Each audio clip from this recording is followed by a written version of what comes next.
What is up, peeps? We officially made it to the second episode of the GWRLD podcast. We hope you guys all enjoy. Each and every week, me and Hunter get together to talk about all the viral gaming and esports and streaming stories. To start it off, Hunter, how are you doing, my guy? I'm doing all right in a little bit of a different location because it's hurricaning here in South Carolina. So had to go inside instead of the garage. Had to, take cover just a little bit. Yeah, you Carolina folk got to watch out. Hopefully all those people in Iowa can take care of themselves. Over here in Vegas, we're all safe and sound. But you guys really enjoyed our first episode. We had a lot of great topics out there. We want to start off all these episodes by reading just a couple of comments to keep you guys incentivized to leave some comments down below. I'm going to avoid the guy who gave you 3 paragraphs, but I'm going to go to Killer Ranks. Killer Ranks said, Jake, that shirt is super dope. And then another guy below that said, pretty due for a rebrand. No. and then my last comment I want to share is someone, instead of calling us Gaming World Media, he called us Gay World. Oh, that's perfect. That's good. I do agree, though. I think we could rebrand maybe one more time, maybe go to a new channel. I think that would probably be the move. Start another podcast. Yeah. I don't know. No, we're here to stay, guys. Also, thank you all for the comments. Over 100 on the first episode. We really do hope you guys enjoy. There was also several comments saying, hey, some familiar faces. Hadn't seen you guys in a while. So we might as well kick it off, though. We got a lot of great topics. As per usual, our DMs are always open. You guys can leave some more stories. I would say Shroud was a big talk of the town this past week for several different takes he had, but also a little bit of backlash for his game. Him being the face of his game was a widely talked about topic. In case you guys have not heard about Spectre Divide, that has been labeled as Shroud's game. And so a lot of people giving their thoughts over many days now of Shroud being the face of this game. Is that a good or a bad thing? I think it probably depends on who you're asking. I feel like for Shroud, obviously, it's going to be a lot of pressure. I mean, we've seen this across different names, the most obvious being people like Dr. Disrespect, like Nadeshot, who have had to be kind of the face of games, whether they are in production or not. I mean, both Docs and Nadeshots haven't fully released in any capacity. I don't even know if Project X is going to come out ever. No, I don't think so. So I think we've seen how pressure happens to these public faces of these guys who realistically probably don't have much to do with the game.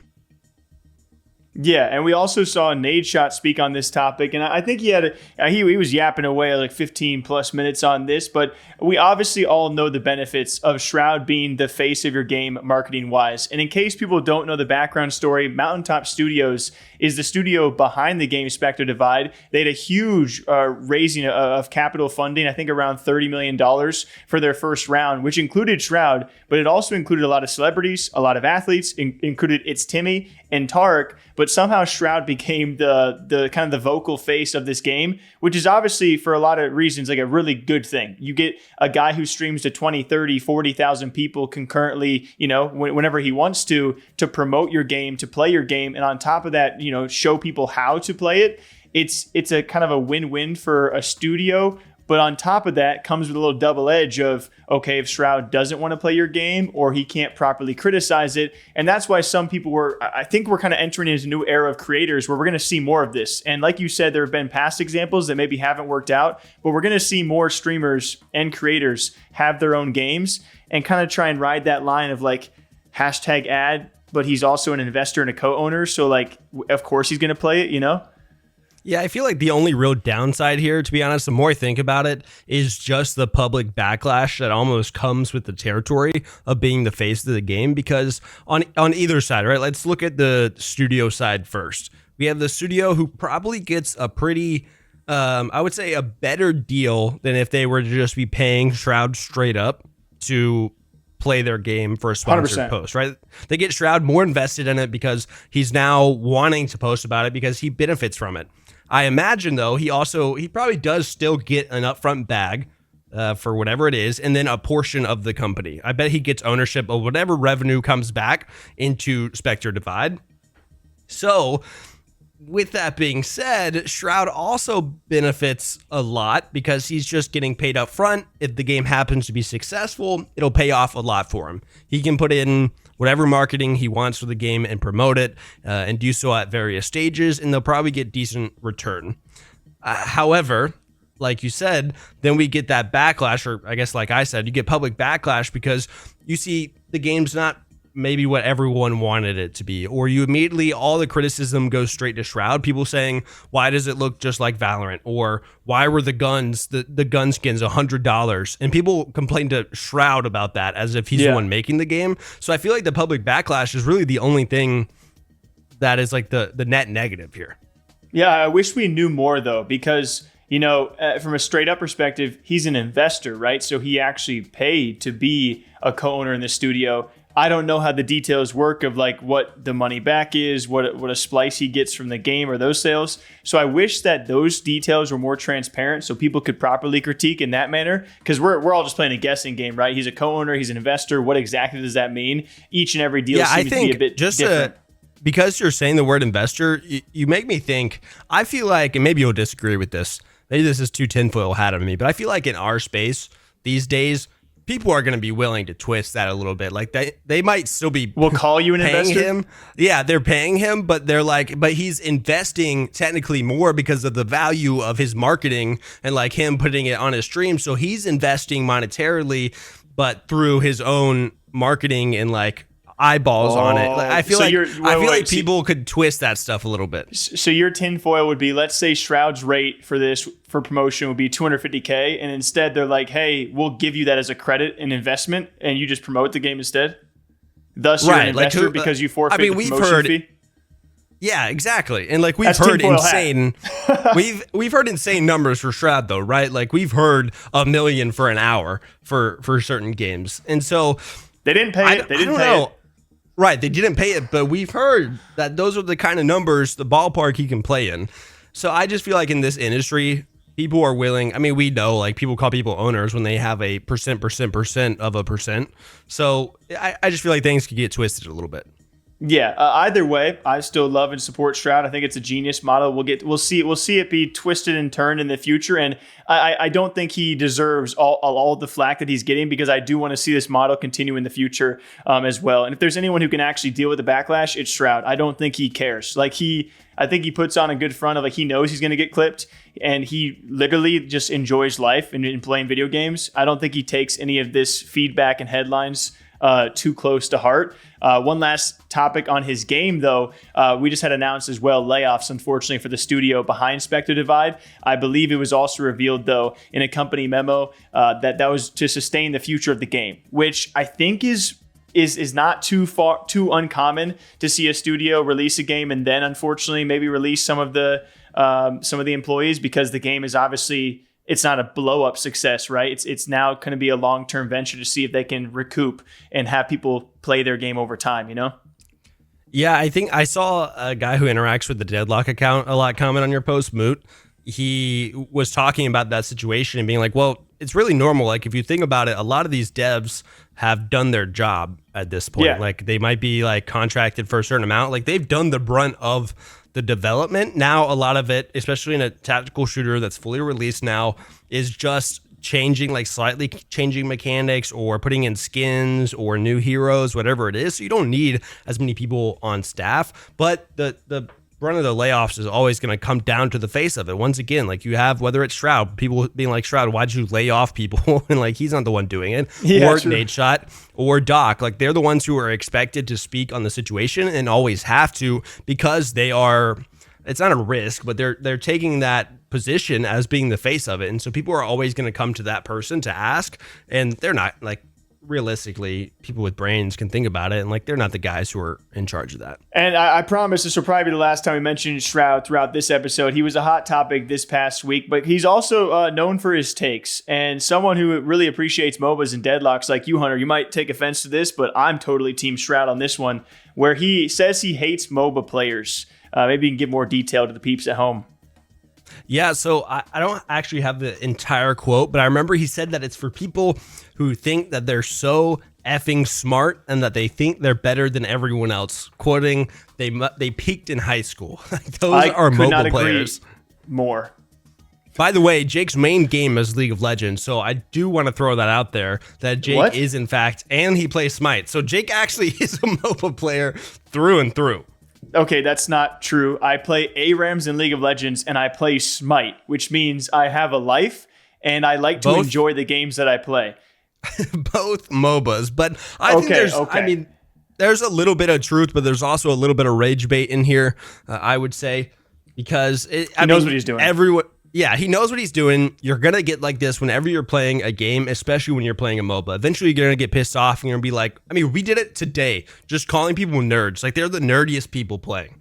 So sweaty. And so I'm really glad this is a podcast topic because I'm curious what you guys think at home. Have video games of all sorts just gotten all the sweatier? When you look at a game like Deadlock, and of course you have Smite going into Smite 2, Overwatch into Overwatch 2, the future of these MOBAs, like people are still thirsty for more MOBA for some reason, and you have so many players, so many lanes, so many different builds. It feels like if there is a sweaty game genre right now, to me, I really agree with that point that Shroud is making.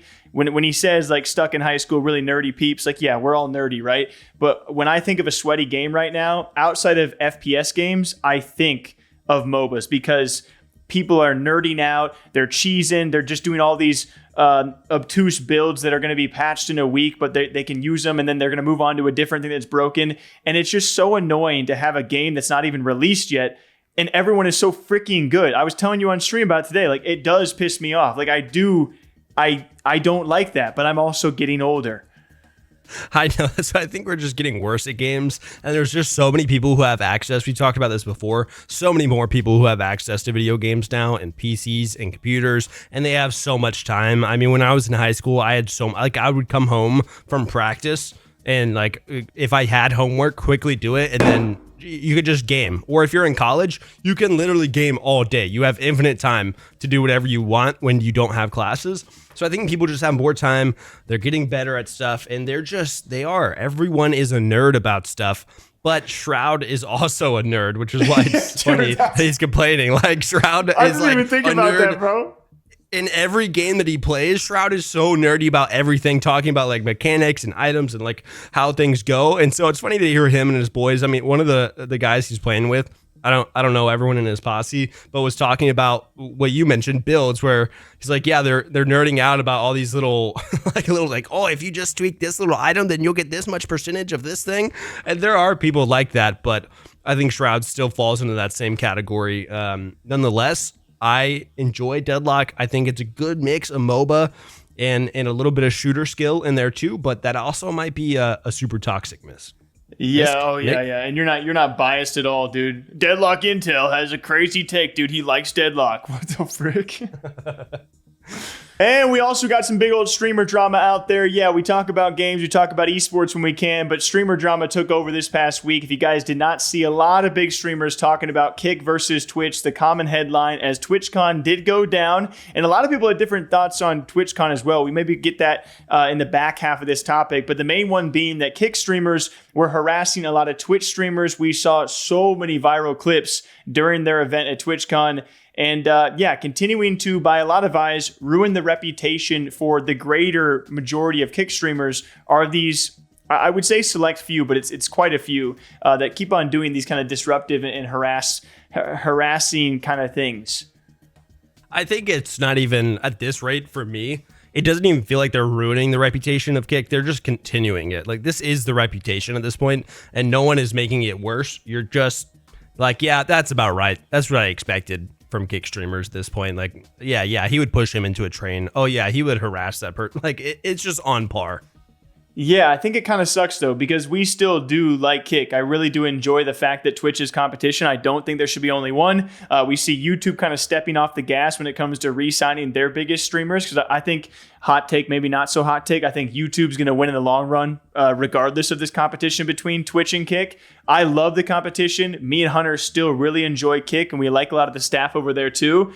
But if you can't enforce these kind of things and you can't get a hold of them fast enough, which they didn't, it's been lingering, right, ever since their launch, I would say. And it seems that now they're finally maybe getting it of like, hey, we got to start banning these people faster. But yeah, it seems like that kind of dominates the headlines when it comes to Kick streamers. Even though, play devil's advocate, they've been signing a ton of international streamers. They haven't been so esports and gaming focused, so we just haven't been seeing too much of that.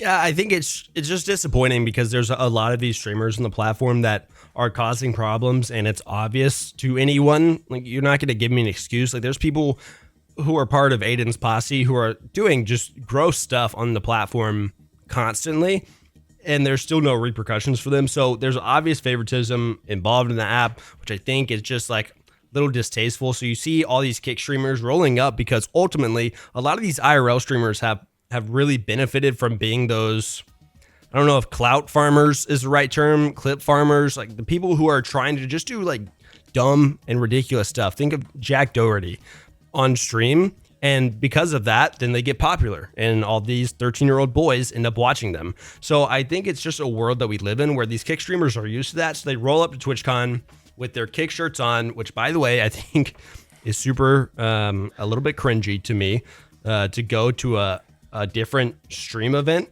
just rocking like, oh yeah, we're the kick crew and we're gonna come and mess with you. Dude, there was a guy with a kick cape on.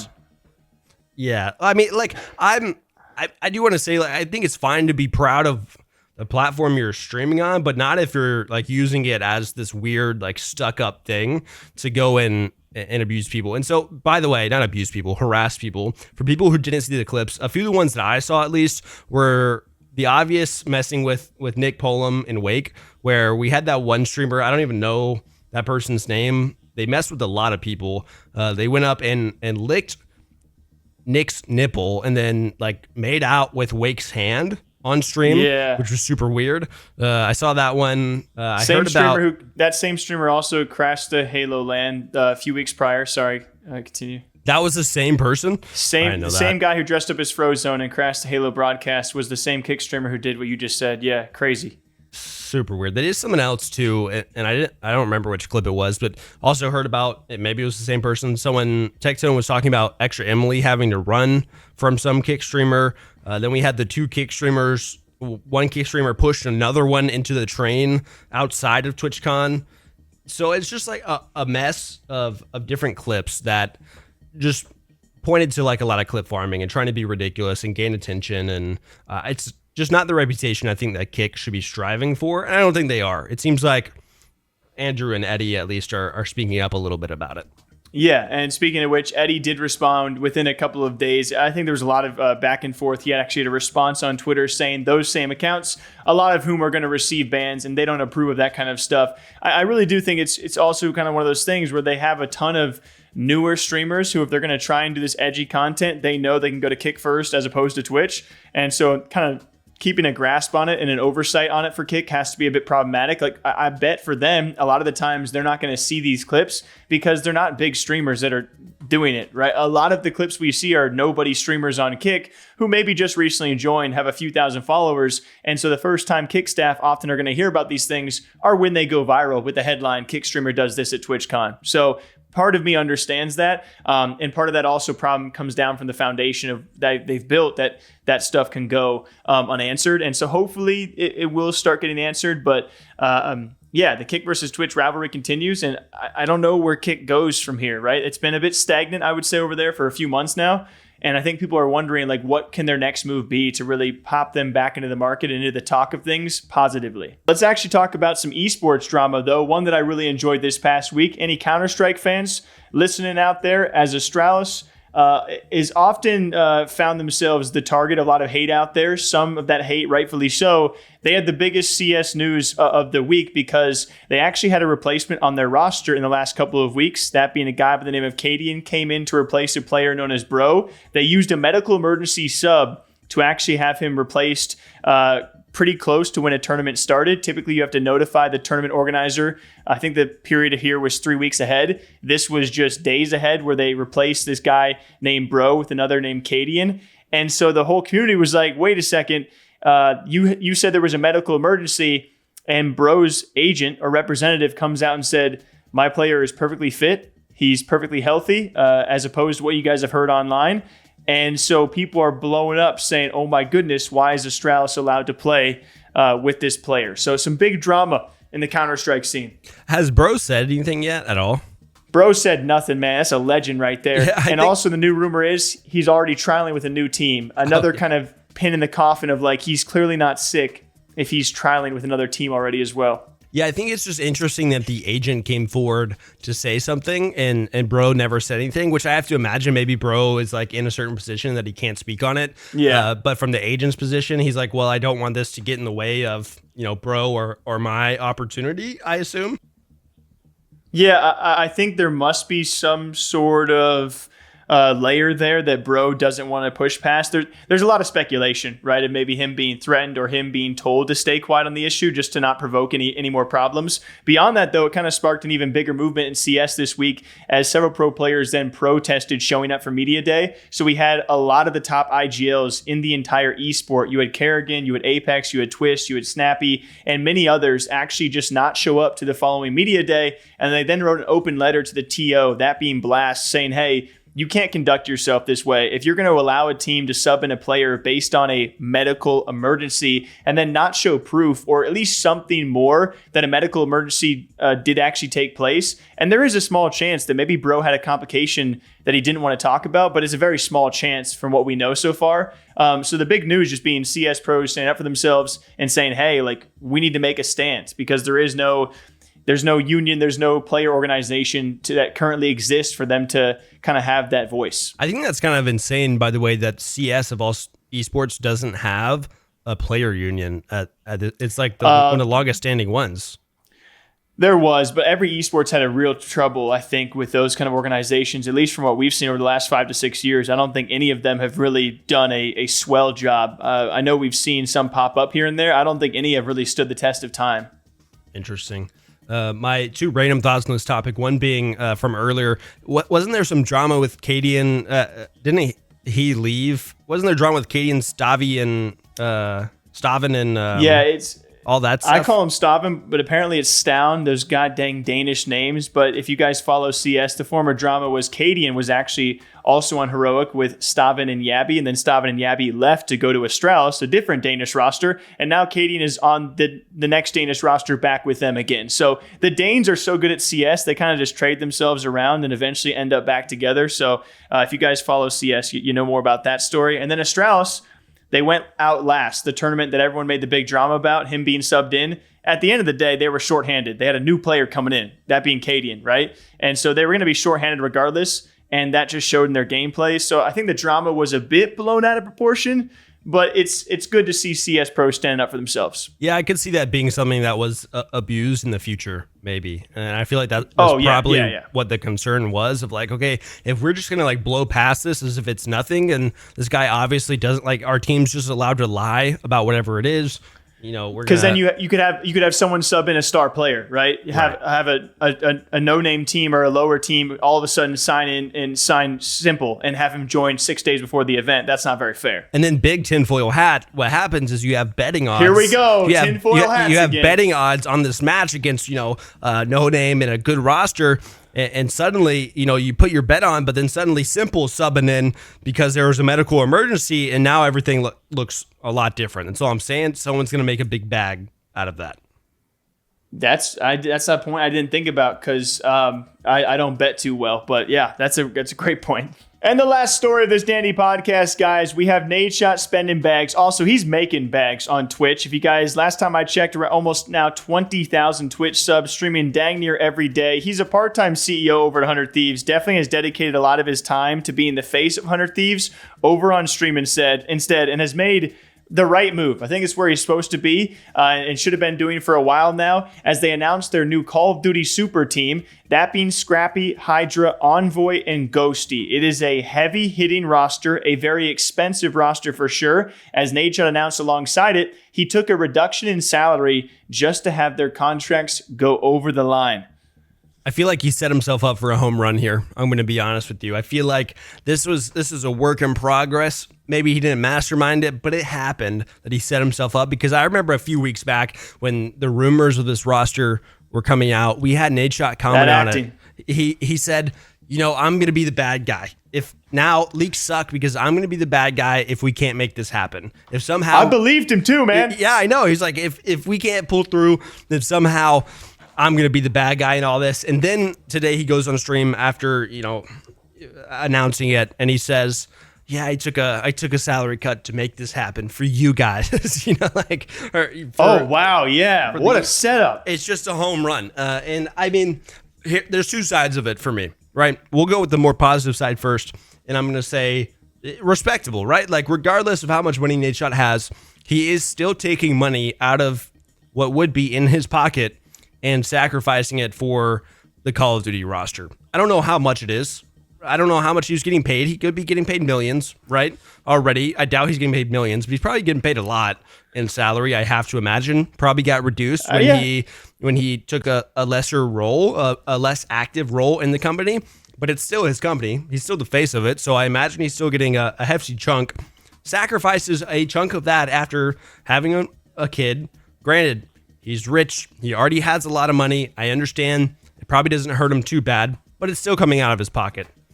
I would say the flip side, he's making a lot of money streaming, right? Dude, it's perfect because if you're a Nade hater, I totally understand. Like, let's predict a little bit. We can play around with numbers. If you guys want to, how much do you think Nadeshot makes for 100 Thieves? My super dumb ballpark, have no clue. I'm taking in mind the reduction in actual time he's spending at the office and working on the company as opposed to streaming now. I'll say 500. He's living in LA. Six. I was thinking 6. He's in Texas now, though, right?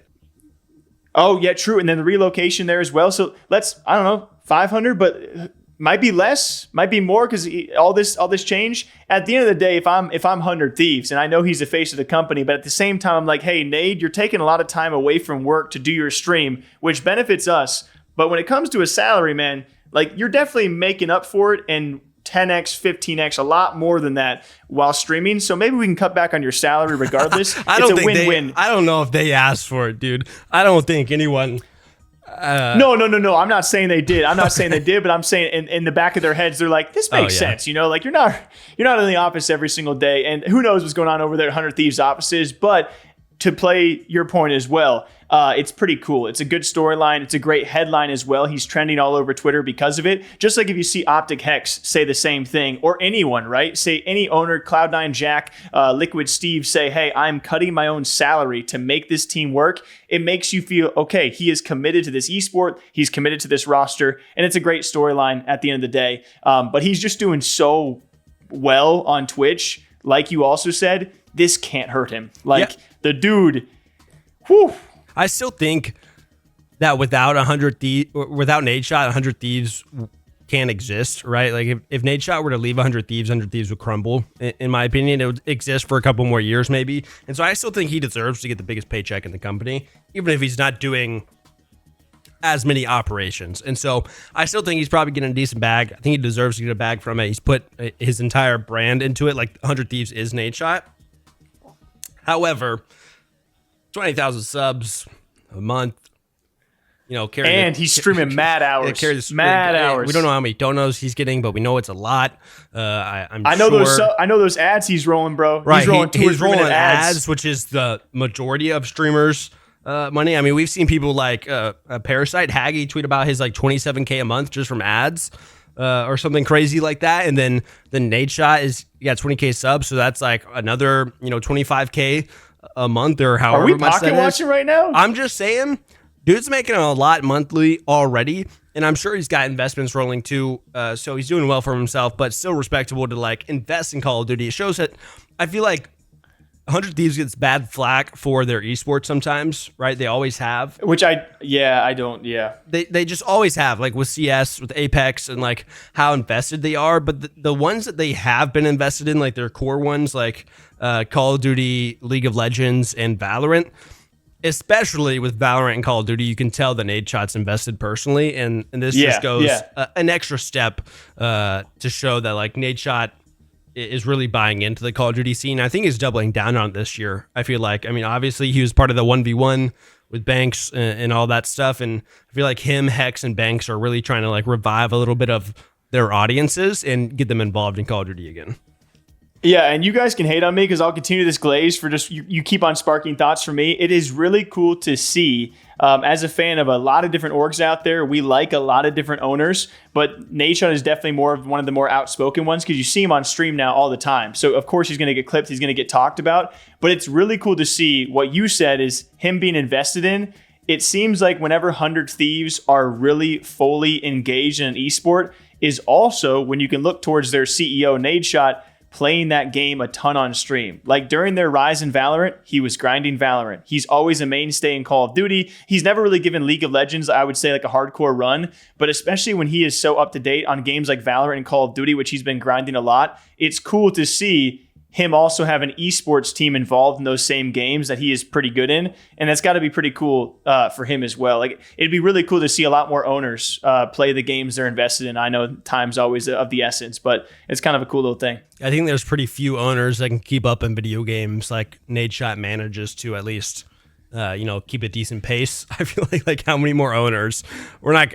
No offense, but I mean, Jack and Steve and Hex probably don't got the time to be streaming. So it's different. It's different. I don't think they're gonna. I don't think they can keep up with the kids these days. I mean, we can barely keep up with the kids, so I feel like it's difficult. Yeah. But nonetheless, I'm excited to see Nadeshot hop on Deadlock when they get a Deadlock roster. As we know, everyone's signing them, so the days are numbered, man. The days are numbered. Yeah. Soon he'll be on there. Quick side note, by the way, it's a little side topic branching out of this that I just thought of because I said that. Did you see Nouns sign a Deadlock roster? I did. They already signed a roster? Yes, they made their announcement roster a couple days ago and announced the players. How? What do you think about that? People have a wide mix of opinions on it. Wait. I didn't even know that people did this in was it Valor? It was some other game I'm blanking on right now. People did this. They signed players so early on. Was it Val? I think it was Valorant. There was a game that we... But that was like at least in beta, I would say. Like they announced beta and then they were signing people. I think it's also like a similar thing of like when Hiko left CS and all of those guys were leaving CS for Val very early on. I was like, how do you already know? Like the game's in alpha, right? Or beta or whenever it was back in the day.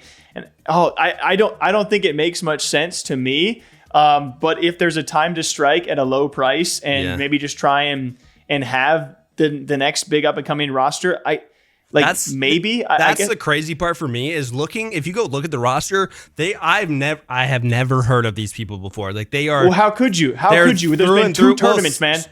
Because some of them could have been, like former pros in other games, right? Like Vegas, like we knew. Like there's a bunch of PUBG pros playing. There's a bunch of Overwatch pros playing. And Apex pros. Right, Apex pros. So you never know. Like I thought maybe someone would be a former pro from another game, but I didn't know any of them. And so I have to imagine that the benefit to them here, obviously, is, hey, we're going to watch these tournaments. We're going to go into the, there's Pug Discords for people who want to play competitively right now in private matches. We're going to go into that, find out who some of the best players are. I don't even know if this is how it happens. I'm just assuming. And then we're going to assign these players to play Deadlock because we think they have potential. Like they seem to be some of the best in Pugs. And so we're going to sign them in hopes that they're going to be one of the best rosters ever, and we just jumped in early, and we got them early before anyone else was able to. Okay, so if you sign a Deadlock roster, and then next week there's a $2,500 tournament, and they get third place, do you drop the entire roster? I don't think so, because how much are you paying for a Deadlock roster right now? Probably not much for a bunch of people, because some of them have like 0 followers on Twitter. Like they just made their Twitter. It's got to be like a couple hundred a month. It's got to be like to the point where the promotion is actually worth it just for their team pages. Right, like they might even just be like sponsoring them. Like who knows what their actual contracts look like. I have to imagine for something as early as this, it's probably like, hey, we'll buy you any gear you need. If there ends up being a LAN and you're still signed, we will pay. Within reason. We're not going to buy you a brand new monitor yet. Right, no Herman Millers. But you need a headset. Or anything like that. And so I have to imagine there's a little push up here. Like you guys get to rep down. Or you get to say you're on a professional roster. You get a Liquipedia page, all that fun stuff. I missed this, man. You should send me this. I didn't see this. I'm not involved, apparently. I tweeted about it, but I guess you just don't follow the tweets. So it's fine. I do. It's okay. I'm not insulted at all, but nonetheless. All right. Well, first Deadlock roster. Yeah, pretty crazy stuff. I don't know where it's going to go because this is like so early in the life cycle of a game where everything is changing every 2 weeks. and Valve isn't even like officially supporting these tournaments, and like the tournaments are a mess. And so I think it's interesting. First Deadlock roster, like you said, we'll see where it goes. Yeah, first Deadlock roster in our second ever GWRLD podcast. We hope you guys all enjoy. We do read those comments and we do share them at the start of every podcast. We hope you guys all enjoy. What was your favorite topic? What was your least favorite topic? Probably the role players. I'm sorry I flubbed on that one, but we hope you guys all enjoy. As per usual, we'll see you back here next week. Take care. Bye.